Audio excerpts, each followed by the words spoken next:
ficamos exatamente do dia em que nós fomos cadastradas, aprovada no Cadastro Nacional da Adoção, até o dia em que o nosso telefone tocou, né, que a gente chama o dia que a Bolsa Gestacional da Adoção estourou, a gente ficou exatamente 9 meses, né, nessa espera, né?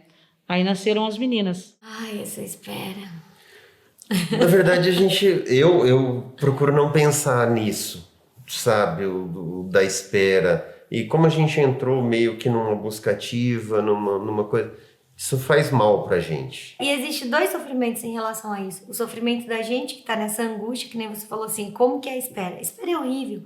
E aí você acaba, a gente não vai desistir. A gente não vai desistir, assim como a gente tem na nossa cabeça que não vai existir devolução jamais.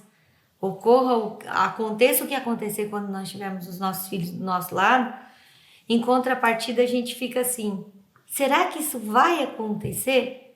Porque é muito angustiante. Muita gente foca muito no lado difícil, assim, da espera, da demora, mas eu acho que vale a pena, para o nosso caso, é verdadeiro, e acho que pode ser para todo mundo, assim, um tempo muito produtivo. Foi um tempo muito bom. Primeiro, ele foi produtivo emocionalmente, assim, porque tudo que a gente passou para tentar ter filhos biológicos foi muito difícil, muito pesado, assim, então foi um tempo mesmo da gente se cuidando emocionalmente, se tratando assim emocionalmente, e fez muita diferença assim para a gente se preparar para a adoção. Também foi um tempo de preparação para a adoção. Então a gente não só para adoção, mas para ter filhos, né? Então a gente estudou, a gente participou de grupo de apoio, isso ajudou demais a gente a se preparar para esse momento. E foi um tempo muito bom também em casal. Tava nós dois, a gente acordava tarde, a gente viajava, a gente podia fazer as nossas coisas mais como casal. Então, eu acho que vale muito a gente evidenciar e dar luz para como esse tempo pode ser produtivo, assim, sabe? Como ele pode ser um tempo, não só um tempo de sofrimento que te deixa mais longe do filho que você quer ter, assim, mas um tempo que pode ser muito frutífero. E foi assim pra gente. A gente não saiu divulgando, contando que a gente estava na fila, a gente quis ser um pouco mais reservado quanto a isso, porque as pessoas criam uma expectativa e uma ansiedade, e como não se sabe quanto tempo vai demorar, diferente de uma gravidez, você sabe que 9 meses nasceu. E na adoção não, então você não sabe qual vai ser esse período de espera.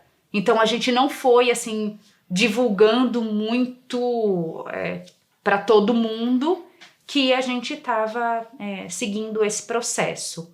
A gente foi um pouco mais contido nisso para ver mesmo quanto tempo demoraria, o que iria acontecer. E também uma coisa que impulsionou foi que assim, eu não gostaria que fosse uma frustração ou uma decepção a adoção, no sentido de tentamos engravidar muito tempo, não conseguimos e daí partimos para adoção.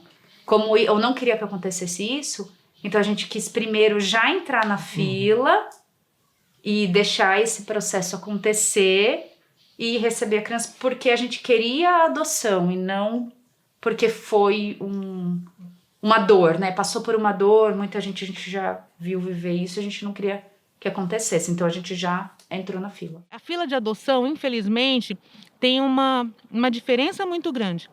Como que tem para você ter uma ideia, tem mais pretendentes na fila de adoção do que crianças.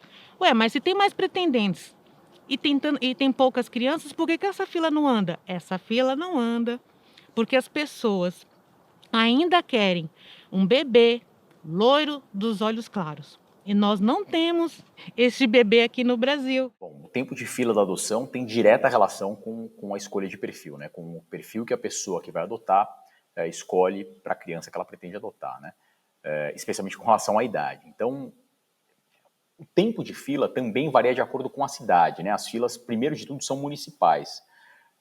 Então, o tempo de fila varia de acordo com o perfil de criança e com a cidade. O mesmo perfil de criança pode ter tempos diversos em cidades diversas, mas, em linhas gerais, se uma pessoa escolhe adotar uma criança de até 2 anos, como você mencionou, ela muito provavelmente vai esperar vários anos na fila. Se ela pretende uma criança de até 2 anos, independentemente da raça, independentemente do gênero, ainda que ela aceite adotar crianças brancas, crianças negras, ainda que ela aceite adotar menino ou menina, se o limite etário dela é de 2 anos, é muito provável que ela espere vários anos na fila. Isso é um recorte que existe praticamente por todo o país. No mundo ideal, o tempo de fila é eterno, porque no mundo ideal não há crianças para serem adotadas, né? Quando a sociedade está suficientemente fortalecida, as famílias criam condições de manter suas crianças nos seus próprios ambientes. Então, nenhuma criança sai da sua família de origem.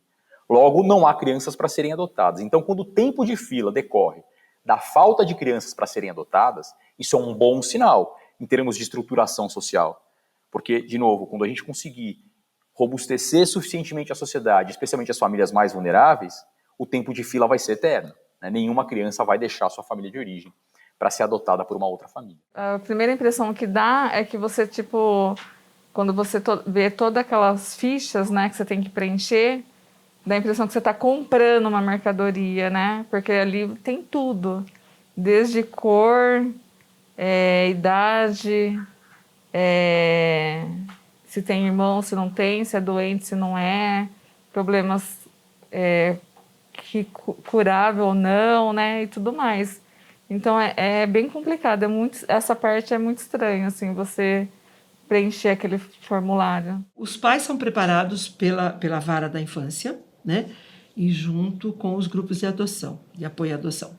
A criança é preparada no acolhimento. Então, nós já, a partir do momento que cessa o poder familiar, né, que entra na destituição, então ela já não terá mais o retorno para a família de origem.